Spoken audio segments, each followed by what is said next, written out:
I remember standing at the altar, looking into her eyes, thinking I had everything figured out. I was confident, in love, and completely convinced that love alone would be enough to carry us through anything. We were young, passionate, and deeply committed to each other. But within the first 2 years of marriage, I discovered something humbling. Love, on its own, without a foundation, is fragile. Arguments became frequent. Silence replaced conversations. We were two people sharing a roof, but slowly drifting apart. I had built our marriage on feelings, and feelings, I learned, are not a foundation. They are weather.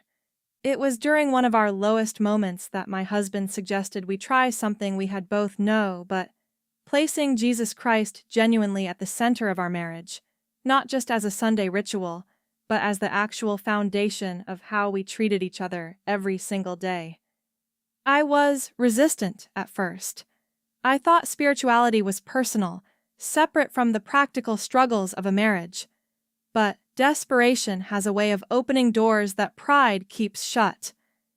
We started praying together every morning, not long, elaborate prayers, but honest ones. We began reading scripture together, and something unexpected started happening.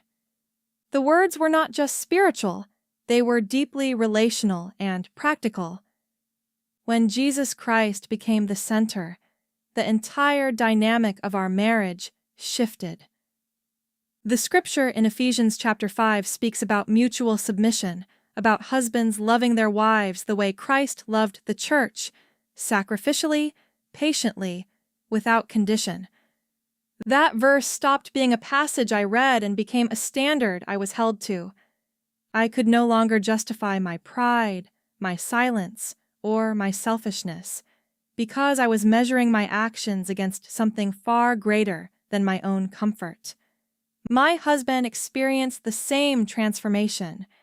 He was not submitting to my flaws. He was submitting to a shared commitment to something higher than both of us.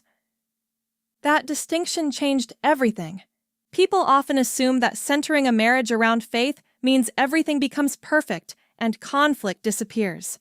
That is not what happened for us. We still disagreed. We still had hard seasons. But the difference was that we now had a reference point outside of ourselves. When I was angry, I had a standard reminding me to be slow to anger.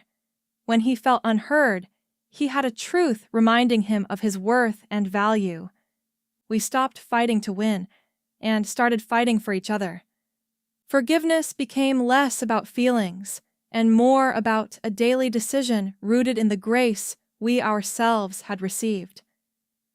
The reason centering your marriage on Jesus Christ works is not complicated. Two imperfect people left to their own instincts will eventually collide. But when both people are actively pursuing the same source of love, grace, and truth, they are constantly being shaped into better versions of themselves, for each other. Our marriage today is not perfect, but it is purposeful. It is grounded. And on the days when love feels more like a choice than an emotion, that foundation is exactly what holds us together. That is not religion. That is the most practical decision we ever made, putting Christ as the center of our relationship. I hope this testimony helps you in your future or present relationship. God bless.